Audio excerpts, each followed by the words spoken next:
नमस्कार, बहुत स्वागत है आप सभी का। आप देख रहे हैं हकीकत क्या है। मैं हूं सौरभ शर्मा। पाकिस्तान में आज सुबह से तहलका मचा हुआ है। इस्लामाबाद और रावलपिंडी में समझिए जैसे मातम का माहौल है। और वजह नरेंद्र मोदी की एक जबरदस्त स्ट्राइक, बिना मिसाइल बिना ड्रोन भेजे। पाकिस्तान के आतंकवादियों में कैसे पैनिक मचा हम आपको बताते हैं। इस वक्त पाकिस्तान में रात के 7:30 बज रहे हैं। पाकिस्तान की आर्मी इस वक्त लश्कर ए तैयबा के आतंकवादियों को अलग अलग लोकेशंस पर छिपाने में लगी हुई है। लश्कर ए तैयबा के बचे कुचे टॉप कमांडर्स के नाम बदलकर, हुलिया बदलकर उनको सेफ हाउसेस में छिपाया जा रहा है। और वजह है एक फैसला। अमेरिका ने TRF मतलब द रेजिस्टेंस फ्रंट को आतंकवादी संगठन घोषित कर दिया है। और यह बहुत बड़ी खबर है। हाफिज सईद के लश्कर ए तैयबा को अमेरिका पहले से आतंकवादी संगठन मानता है और इसी लश्कर ने अपना नया नाम TRF रख लिया था। इसी TRF ने पहलगाम में आतंकी हमला किया था। पाकिस्तान ने चीन के साथ मिलकर TRF को बचाने की लाख कोशिशें की थी, लेकिन TRF बच नहीं पाया। अब अमेरिका से एक नई लिस्ट जारी हुई है जिसमें TRF के आतंकवादियों के नाम खुलने लगे हैं। और लाहौर, रावलपिंडी, बहावलपुर, POK में TRF के नए अड्डों पर बहुत जल्द कुछ बड़ा होगा। आज नरेंद्र मोदी ने इसके शुरुआती संकेत भी दे दिए। आगे क्या होने वाला है, अगले कुछ घंटों में क्या होने वाला है, पाकिस्तान में कितना पैनिक है, इस बेहद एक्सक्लूसिव रिपोर्ट को बहुत गौर से देखिए। अब भारत दुश्मनों को सजा देने के लिए जमीन आसमान एक कर देता है, एक कर देता है, एक कर देता है। नरेंद्र मोदी ने क्यों कहा हिंदुस्तान दुश्मनों को सजा देने के लिए जमीन आसमान एक कर देगा? नरेंद्र मोदी के 10 सेकंड वाले मैसेज में मुनीर के लिए कौन सा नया सरप्राइज है? क्या हिंदुस्तान पाकिस्तान के खिलाफ कोई बड़ा एक्शन प्लान कर रहा है? दिल्ली में रात के अंधेरे में NSG की डिप्लॉयमेंट यूं ही नहीं हुई है।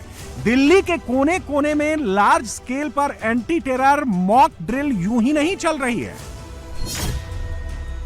खबर है कि पाकिस्तान में आतंकवादियों की मूवमेंट तेज हो गई है। तो क्या दिल्ली पर आतंकी हमले का खतरा बढ़ गया है? और क्या इसीलिए इस टेरर मूवमेंट के परमानेंट सॉल्यूशन के लिए मोदी ने बड़े पैमाने पर तैयारी शुरू कर दी है? शुक्रवार को एक बहुत बड़ी खबर आई है। अमेरिका ने पहलगाम हमले में शामिल लश्कर के फ्रंट TRF को अपनी टेरर लिस्ट में शामिल कर दिया है। लेकिन TRF का मेन फ्रंट यानी लश्कर ए तैयबा अभी भी पाकिस्तान में बैठकर भारत पर टेरर अटैक की प्लानिंग कर रहा है। पहले उसी की बात करते हैं। पाकिस्तान में लश्कर ए तैयबा के आतंकियों का काफिला हर रोज निकल रहा है। एक वीडियो कुछ घंटों पहले आया था, अब दूसरा वीडियो आया है। जंगलों के बीच से होकर गुजरती गाड़ियों को काउंट कीजिए। 1, 2, 3। अब दूसरा फ्रेम देखिए। इस फ्रेम में भी 3 गाड़ियां दिख रही हैं। अब तीसरा फ्रेम देखिए। लश्कर के आतंकी फुल प्रोटेक्शन में घूम रहे हैं और प्रोटेक्शन देने वाले मुनीर के नकाबपोश फौजी हैं। अब चौथा फ्रेम देखिए। आगे आगे पाकिस्तान के पंजाब प्रांत की पुलिस की गाड़ी और पीछे पीछे बतौर सवारी आतंकवादी और उसकी गाड़ी। कौन है लश्कर ए तैयबा का यह आतंकवादी जो जंगलों में निकलता है तो पीछे पीछे AK-47 वाले आतंकी को साथ लेकर चलता है?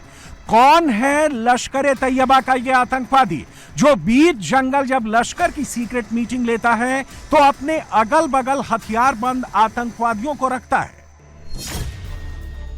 यह आतंकवादी पाकिस्तान में जिम भी जाता है, वेट लिफ्टिंग भी करता है। यह पाकिस्तानी आतंकी जिम में ट्रेडमिल पर एक्सरसाइज भी करता है, दौड़ भी लगाता है। इस आतंकी ने जिम में अपना पर्सनल ट्रेनर भी रखा हुआ है। यह दिन रात अपनी बॉडी बनाता है। लश्कर का यह आतंकी कई कई किलोग्राम वजन वाले डंबल उठाता है। जिम में पसीना बहाने के बाद बाहर आकर हिंदुस्तान को धमकाता है, जिहाद जिहाद चिल्लाता है। अभी तो ये ट्रेलर है, ये एक झलक तूने देखी है। फिर जिहाद का घोड़ा दौड़ेगा, जिहाद का नाव देखेगा, आपका लश्कर चलेगा, तुम्हारा हमारा मुकाबला होगा, मुकाबला। तेरे अंदर जो हिम्मत है कर ले, तेरे अंदर जो होता है कर ले। जिम में वर्जिश करने वाला, वेट लिफ्टिंग करने वाला, ट्रेडमिल पर दौड़ने वाला, डंबल से बॉडी बनाने वाला, कौन है ये लश्कर ए तैयबा का आतंकवादी? ये आतंकी अपनी टाइमलाइन पर मोदी का वीडियो घुमाता है, वीडियो फेसबुक पर शेयर करता है। इसका नाम है राणा मोहम्मद अशफाक। ये लश्कर के दूसरे आतंकवादियों के साथ बैठकर बिरयानी का लुत्फ उठाता है। कैमरे पर आकर हिंदुस्तान पर आतंकी हमले की गीदड़ भभकी देता है। पाकिस्तानी मीडिया इस आतंकी को फुल कवरेज देती है। यह लश्कर ए तैयबा का वही आतंकी राणा मोहम्मद अशफाक है जो हिंदुस्तान के ऑपरेशन सिंदूर में मारे गए लश्कर के दूसरे आतंकवादियों को फूल माला चढ़ाने पहुंचा था। तस्वीरें आपके सामने हैं। और इस वक्त पाकिस्तान में लश्कर ए तैयबा के इन सारे टेररिस्ट को मुनीर ने फ्री हैंड दे रखा है। मुनीर लश्कर के इन्हीं आतंकवादियों के दम पर दिल्ली और मुंबई जैसे शहरों में टेरर अटैक की प्लानिंग और प्लॉटिंग कर रहा है। तो क्या इसमें राणा मोहम्मद अशफाक कोई बड़ा रोल प्ले कर रहा है? यह आतंकी लश्कर ए तैयबा में कितनी बड़ी हैसियत रखता है, इसका अंदाजा आप इन तस्वीरों से लगा लीजिए। हाफिज सईद का आतंकी बेटा तलहा सईद इसके साथ क्लोज डोर मीटिंग्स करता है। लश्कर का को फाउंडर और हाफिज सईद का करीबी अमीर हमजा राणा मोहम्मद अशफाक को देखते ही उसे गले लगाता है। और ऑपरेशन सिंदूर के बाद कई मौकों पर ऐसी तस्वीरें आई हैं जहां लश्कर के टॉप टेररिस्ट एक साथ एक मंच पर दिखे हैं और हर बार भारत पर हमले की धमकी दी है। और इन दिनों इसमें लीड रोल प्ले कर रहा है आतंकवादी राणा मोहम्मद अशफाक। अभी तो ये ट्रेलर है, ये एक झलक तूने देखी है। इंशाल्लाह असल मंजरनामा आने वाला है जब श्रीनगर इंशाल्लाह पाकिस्तान के अंदर आएगा, जब जम्मू भी पाकिस्तान के अंदर आएगा, जब हैदराबाद पाकिस्तान के अंदर आएगा, जब काठियावाड़ पाकिस्तान के अंदर आएगा, जब तेरा दिल्ली पाकिस्तान की दुल्हन बनेगा, जब कुतुब मीनार पाकिस्तान के अंदर आएगा और इंशाल्लाह सारा हिंदुस्तान जिहाद के साथ चलेगा और इंशाल्लाह सारा पाकिस्तान अल्लाह की मदद के साथ दुनिया में खड़ा होगा।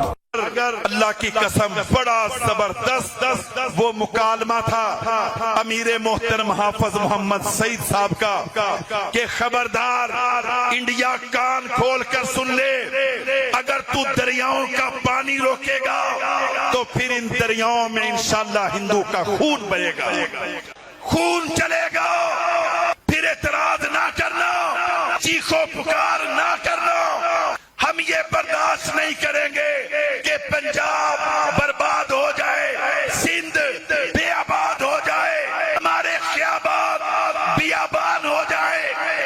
हम इस चीज का इंतजार नहीं करेंगे। इंशाल्लाह पाकिस्तान के 25 करोड़ अवाम भी फिर किसी मुआहदे के पाबंद नहीं है। तुम्हारा हमारा मुकाबला होगा, मुकाबला। हिंदू तुझे पता है कि मुसलमानों के साथ मुकाबले में तू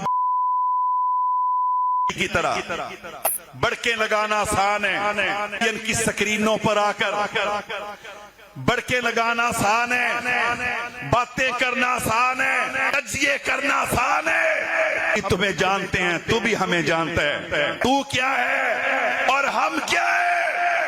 खबरदार, अल्लाह की कसम, ये कलमे वाला पाकिस्तान, ये इस्लाम वाला पाकिस्तान, ये मुसलमानों का पाकिस्तान, ये फलस्तीनियों का पाकिस्तान, ये कश्मीरियों का पाकिस्तान, ये मजलूम मुल्कों का पाकिस्तान इंशाल्लाह दुनिया में मिटने के लिए नहीं, इंशाल्लाह हिंदुस्तान पर चढ़ने के लिए अल्लाह ने बनाया है। सोचिए, लश्कर का आतंकी राणा मोहम्मद अशफाक अपनी तकरीरों में श्रीनगर की बात करता है, जम्मू, हैदराबाद, गाजियाबाद, दिल्ली को सुलगाने की धमकी देता है, और ये गीदड़ भभकी वो मुनीर के कहने पर ही देता है। पहलगाम में हुए हमले का ऑर्डर भी मुनीर ने ही दिया था। मुनीर के ही कहने पर आईएसआई के डीजी आसिम मलिक ने आईएसआई के स्पेशल ऑपरेशन डिवीजन के मेजर जनरल मोहम्मद शहाब असलम को पहलगाम हमले का टास्क सौंपा था, और शहाब असलम ने लश्कर तैयबा का टेरर फ्रंट टीआरएफ के आतंकवादियों से यह हमला करवाया था। हमले के वक्त आईएसआई के स्पेशल ऑपरेशन डिवीजन का मेजर जनरल मोहम्मद शहाब असलम लश्कर के आतंकियों के रेगुलर टच में था, फोन से संपर्क में था। और अब अमेरिका ने लश्कर तैयबा के इसी टेरर फ्रंट टीआरएफ को अपनी टेरर लिस्ट में शामिल किया है। टीआरएफ पाकिस्तानी आतंकी संगठन लश्कर तैयबा का ही एक प्रॉक्सी है, जो जम्मू कश्मीर से धारा 370 हटाए जाने के बाद अक्टूबर 2019 में वजूद में आया था। लश्कर के इस फ्रंट की मेन एक्टिविटीज में टेरर अटैक्स, रिक्रूटमेंट, प्रोपेगेंडा और स्मगलिंग शामिल है। इसके मेन टारगेट्स सिविलियंस, अल्पसंख्यक, सिक्योरिटी फोर्सेस और टूरिस्ट होते हैं। लश्कर के इस फ्रंट के सुप्रीम कमांडर का नाम शेख सज्जाद गुल है। टीआरएफ को पाकिस्तानी आईएसआई और लश्कर की फुल बैकिंग है। इंटेलिजेंस इंटरसेप्ट्स, ह्यूमन सोर्स और फॉरेंसिक डिजिटल ट्रेल से पता चला है कि पहलगाम हमले के वक्त लश्कर का यह फ्रंट पाकिस्तान की मिलिट्री एस्टेब्लिशमेंट से डायरेक्ट इंस्ट्रक्शंस ले रहा था। लश्कर ने भारत में टेरर अटैक के लिए टीआरएफ नाम इसलिए रखा क्योंकि एफएटीएफ की नजरों से बचा जाए, अंतर्राष्ट्रीय बैन से बचा जाए। पाकिस्तान ने भी पहलगाम हमले के बाद खूब हाथ पैर मारे ताकि किसी तरह टीआरएफ का नाम उससे ना जोड़ पाए। पाकिस्तान के विदेश मंत्री ने तो बाकायदा पाकिस्तानी संसद में खड़े होकर कहा कि उन्होंने पूरी कोशिश की कि यूएनएससी के बयान में कहीं पर भी टीआरएफ का जिक्र ना हो।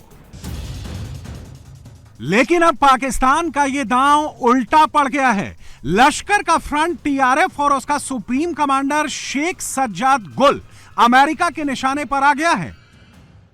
पाकिस्तान के लिए बुरी खबर इसलिए भी है क्योंकि अमेरिका ने जो बयान जारी किया है उसमें भी साफ साफ यही लिखा गया है कि टीआरएफ हाफिज सईद के संगठन लश्कर तैयबा का ही एक फ्रंट है। अमेरिका की टेरर लिस्ट में टीआरएफ के आने का मतलब यह हुआ कि अब उस पर कड़े फाइनेंशियल प्रतिबंध लगेंगे, उसके इंटरनेशनल फाइनेंशियल सिस्टम पर रोक लगेगी, इससे जुड़े मेंबर्स कहीं भी आ जा नहीं सकेंगे। इससे पाकिस्तान को अमेरिका से भविष्य में मिलने वाले हथियारों पर रेस्ट्रिक्शंस लगेंगी और इस आतंकी संगठन की एक्टिविटीज पर अब यूएस स्टेट डिपार्टमेंट की सीधी नजर होगी। नोट करने वाली बात यह है कि लश्कर के फ्रंट टीआरएफ को अमेरिका की डोमेस्टिक टेरर लिस्ट में डालने की प्रक्रिया तभी शुरू हो गई थी जब विदेश मंत्री एस जयशंकर अमेरिका पहुंचे थे और क्वाड की मीटिंग से ठीक एक दिन बाद 2 जुलाई को अमेरिका ने लश्कर के फ्रंट को टेरर लिस्ट में डालने का फैसला कर लिया। सवाल है कि क्या अब मुनीर सुधर जाएगा? तो इसका जवाब है नहीं, क्योंकि आतंक का जो मेन फ्रंट है वो इस वक्त भी पाकिस्तान में सुपर एक्टिव है और टीआरएफ जैसे आतंकी संगठनों से खुलकर अपनी मोहब्बत का इजहार कर रहा है, वो भी कैमरे पर। और याद रख लो हिंदुस्तान, तू जिससे नफरत करेगा इंशाल्लाह हम पाकिस्तानी उसके साथ उतना ही ज्यादा प्यार करेंगे, हम उसके उतना ज्यादा करीब आएंगे, हम उससे उतना ज्यादा प्यार करेंगे। इंशाल्लाह इंडिया तू उसका बाल भी बीका नहीं कर सकता। तेरे अंदर जो हिम्मत है कर ले, तेरे अंदर जो होता है कर ले। इंशाल्लाह ये मैं आपको बता रहा हूं, ये नारे बड़े मारेंगे, बड़के बड़ी मारेंगे, लेकिन अल्लाह के फजलो करम से ये कभी पाकिस्तान पर हमले की जुर्रत नहीं करेगा, क्योंकि जब चौकीदार बेदार हो जाए, जब कौम तैयार हो जाए, इंशाअल्लाह दुश्मन हमला नहीं, दुश्मन पसपाई इख्तियार करता है, बैकफुट पे जाता है।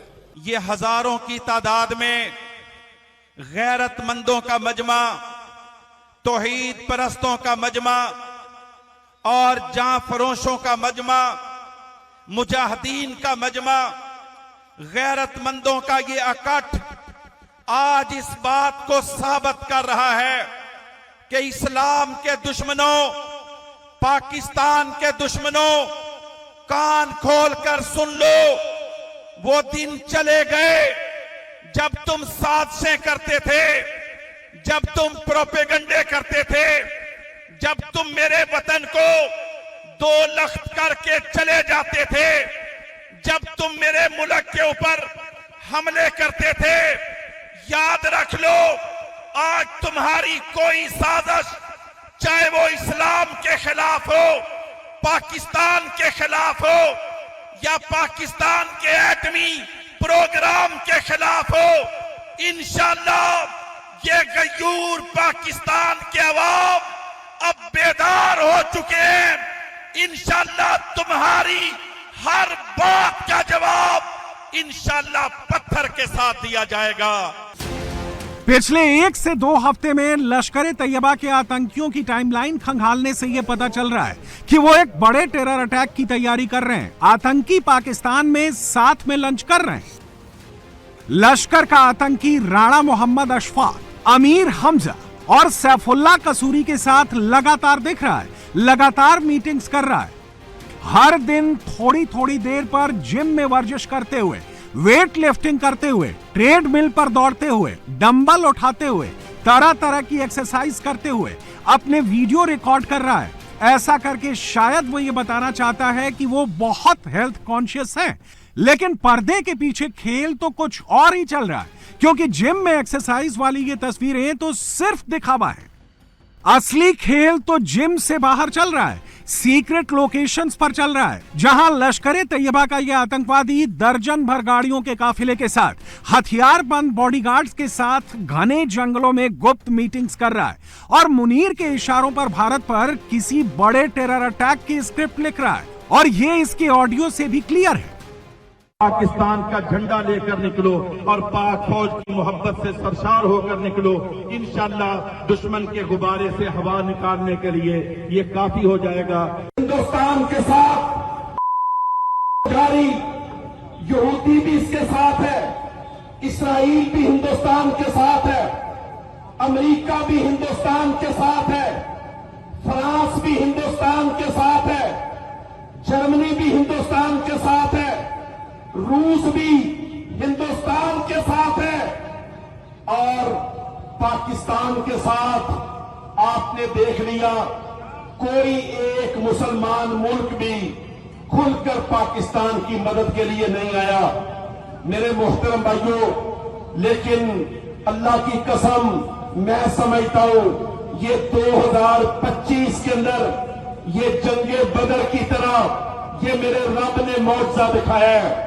मेरे रब ने हमें ये रास्ता दिया है कि मुसलमानों, अगर काफिर तुम्हारे ऊपर हमलावर हो जाए, अगर तुम मुकाबले के लिए तैयार हो जाओ, अगर तुम खड़े हो जाओ, फिर किसी की कोई परवाह ना करो। अगर दुनिया में तुम्हारी कोई मदद नहीं करेगा। योगी आदित्यनाथ ने आज जाति पर बात की, जातियों के बीच चल रही लड़ाई पर बात की। योगी आदित्यनाथ ने कहा कि पहले सोशल मीडिया पर फर्जी अकाउंट बनाए जाते हैं और फिर इन अकाउंट्स के जरिए ऐसी ऐसी बातें लिखी जाती हैं, ऐसे वीडियो पोस्ट किए जाते हैं कि जातियों के बीच में जंग छिड़ जाए। जातियों पर यह जंग कैसे होती है, इसका एग्जाम्पल आपको बिहार के नेताओं के भाषणों में जरूर मिल जाएगा। यूपी के नेताओं को सुनेंगे तो भी मिल जाएगा। तेजस्वी यादव चुनाव कराने वाले टॉप अफसरों को नाम से नहीं बल्कि गुप्ता जी, उनके सरनेम से बुलाते हैं। अखिलेश यादव कथावाचकों में, धर्माचार्यों में ब्राह्मण ढूंढ लाते हैं। बिहार हो या यूपी, ज्यादातर नेताओं का वोट बैंक सरनेम देखकर ही तय होता है। बागेश्वर बाबा इसी फॉर्मूले को बदलना चाहते हैं। लंदन हो या लखनऊ, पटना हो, भागलपुर, मधुबनी, सब जगह बाबा बागेश्वर ने सब जगह के लिए नंबर 1 फॉर्मूला तैयार किया है। इस नंबर 1 फॉर्मूला से बिहार और यूपी पर क्या असर पड़ने वाला है, आइए समझते हैं।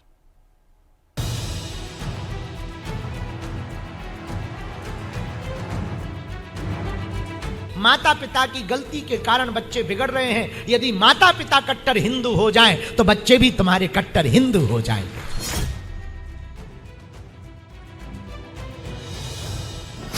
बच्चों को कट्टर हिंदू बनाओ। हम जिस सनातन धर्म से आते हैं उस सनातन धर्म में ना रंग देखा जाता, ना भेदभाव देखा जाता, ना जात पात देखी जाती।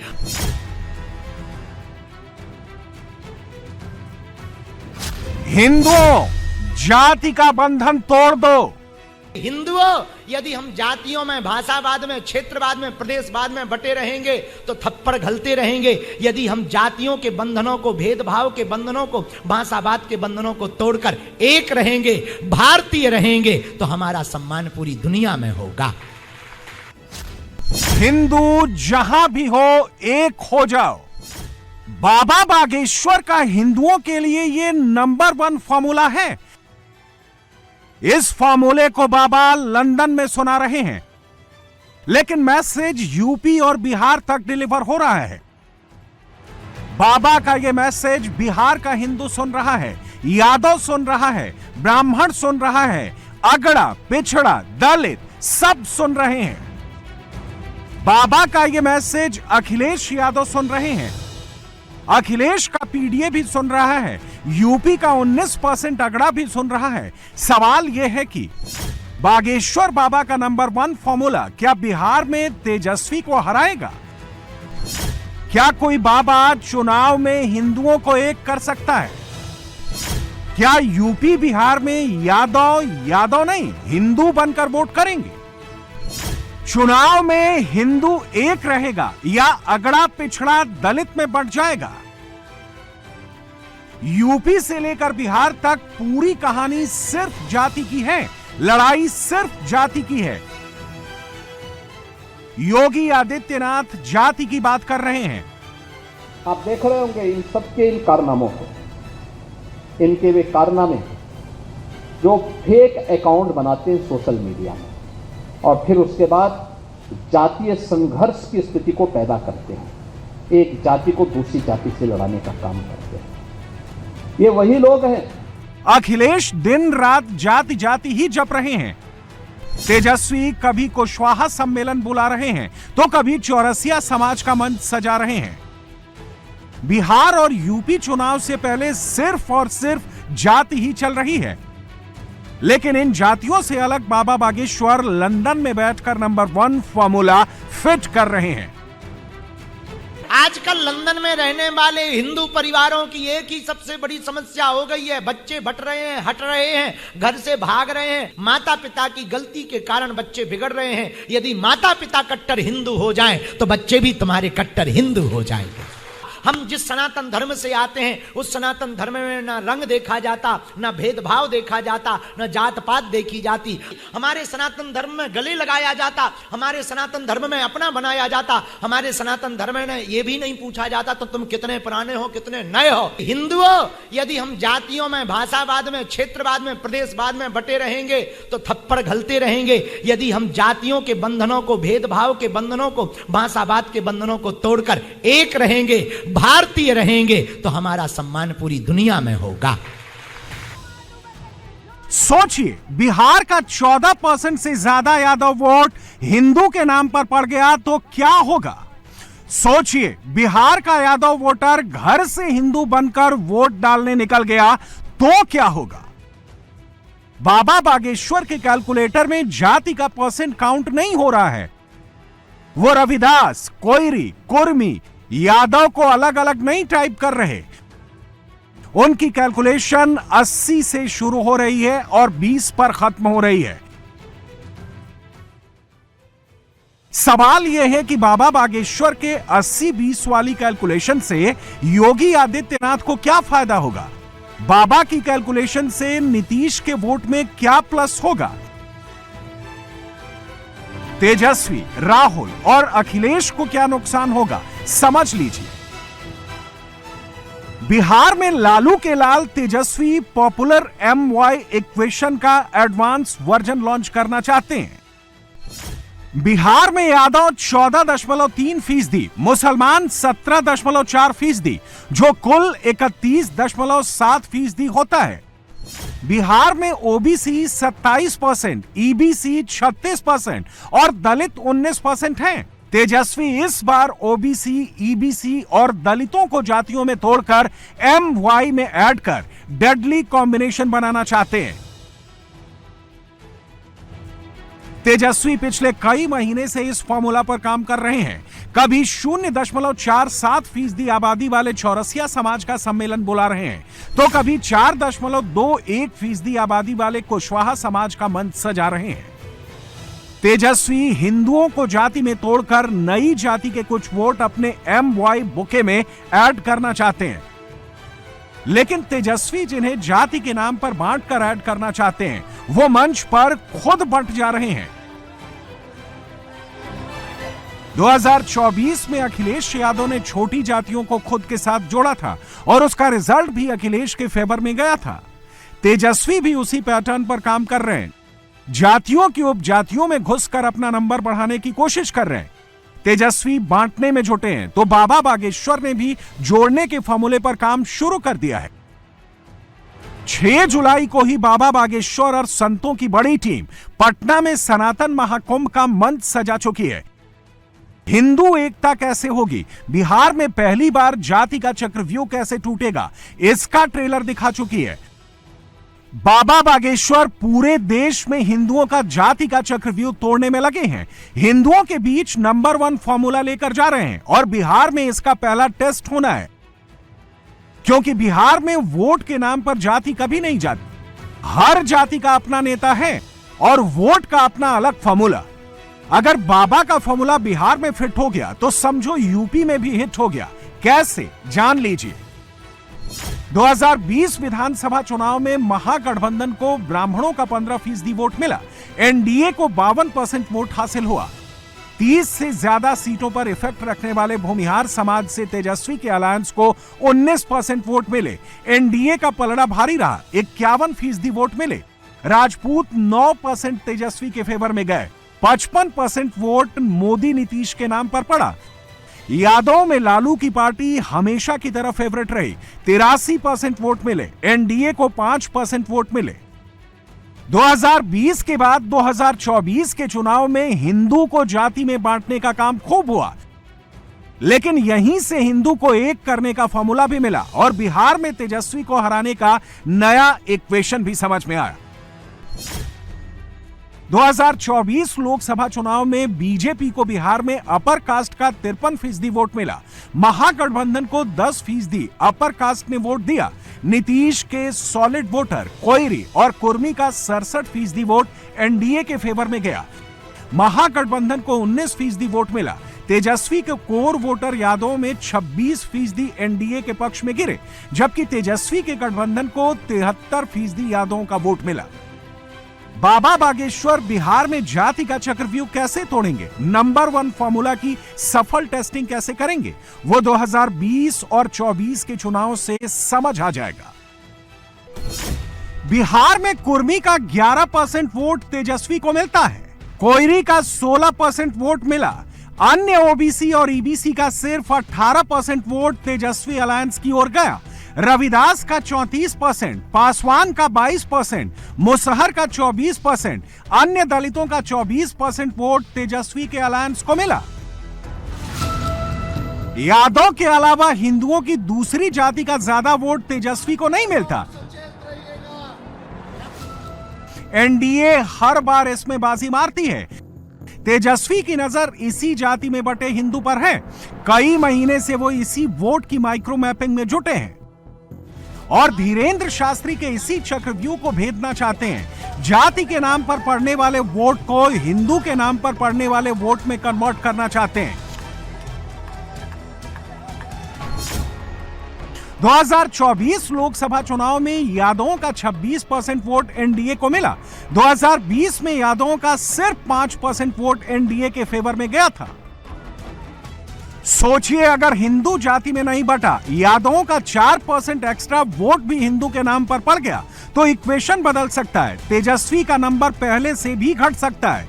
सोचिए, दलित अगर पासवान, मांझी जैसी जातियों में नहीं बटे, ओबीसी अगर कैटेगरी में नहीं बटे और हिंदू बनकर वोट डाल दिया, तो क्या होगा? इसका सबसे बड़ा नुकसान तेजस्वी को होगा, राहुल को होगा। और सबसे बड़े बेनिफिशियरी मोदी और नीतीश होंगे। बाबा का नंबर 1 फॉर्मूला सिर्फ बिहार के लिए नहीं है, बिहार में तो इसका पहला टेस्ट होना है। इसकी असली परीक्षा तो 2027 के अंदर यूपी में होने वाली है, जहां पीडीए बनाम अगड़ा की सियासी लड़ाई को अखिलेश फुल पेस में चला रहे हैं।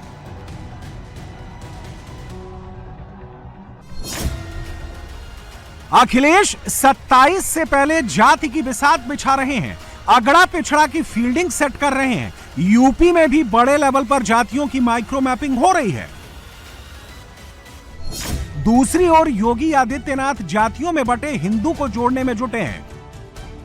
कावड़ यात्रा चल रही है, समाज का सबसे यानी श्रमिक वर्ग से लेकर के उच्च वर्ग तक हर व्यक्ति इस अभियान के साथ जुड़ा हुआ, एकता का अद्भुत संगम, कोई भेदभाव नहीं, न जाति का भेद है, न क्षेत्र का भेद है, न वर्ग का भेद है, न मत का भेद है, न संप्रदाय का भेद है।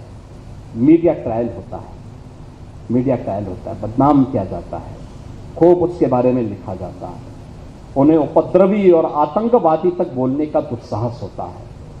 यह वह मानसिकता है जो हर प्रकार से भारत की विरासत को अपमानित करना चाहती है।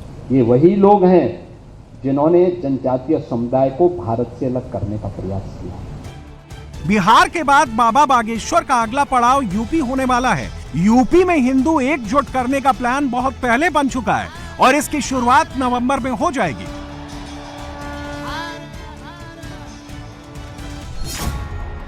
सात नवंबर से 16 नवंबर तक धीरेन्द्र शास्त्री दिल्ली टू वृंदावन पदयात्रा निकालने वाले हैं। उनकी पदयात्रा 422 गांवों से गुजरेगी। जिस वक्त ये पदयात्रा चल रही होगी उस वक्त बिहार का फैसला हो रहा होगा और यूपी की चुनावी पिच सेट हो रही होगी। यूपी में सवर्ण वोट 19% है, ब्राह्मण 10% है, ओबीसी का कुल वोट 42% है, यादव का वोट भी ब्राह्मण के बराबर 10% है। पिछले 15 साल से यूपी के सवर्ण एक तरफा बीजेपी को वोट करते आ रहे हैं, लेकिन यादवों का वोट अभी तक जाति के नाम पर ही पड़ा है और इसमें अखिलेश का हिस्सा सबसे बड़ा है। एनडीए को 2017 में 83%, 2022 में 89% ब्राह्मण वोट मिले, 2017 में 70% और 2022 में 87% राजपूत वोट मिले, 2017 में 10% यादव और 2022 में 12% यादव वोट मिले। अखिलेश के गठबंधन को 2017 में 7%, 2022 में 6% ब्राह्मण वोट मिले, 2017 में 11% और 2022 में 7% राजपूत वोट मिले, 2017 में 68% यादव और 2022 में 83% यादव वोट मिले। 2024 में भी अखिलेश ने संविधान वाले नैरेटिव को खूब हवा दी। अखिलेश का वोट भी बढ़ा और सीट भी, लेकिन यादव और अपर कास्ट का वोटिंग ट्रेंड ज्यादा नहीं बदला। सिर्फ और सिर्फ दलित वोट ही सबसे ज्यादा इधर से उधर शिफ्ट हुआ। 2024 में एनडीए को अपर कास्ट का 79% वोट मिला, इंडिया गठबंधन को 16% वोट मिले, यादवों का 15% वोट एनडीए के फेवर में गया, इंडिया गठबंधन को 82% वोट मिले, कुर्मी का 61% वोट एनडीए को और 34% इंडिया अलायंस को गया। यादवों को हटाकर अन्य ओबीसी में एनडीए को 59% वोट मिला। अखिलेश राहुल की जोड़ी को 34% वोट मिला। जाटो समाज का एनडीए को 24% और अखिलेश को 25% वोट मिला। जाटो को हटाकर अन्य दलितों का एनडीए को 29% और इंडिया अलायंस को 56% वोट मिला। 2022 के मुकाबले 2024 में यादवों का 3% एक्स्ट्रा वोट बीजेपी को मिला है।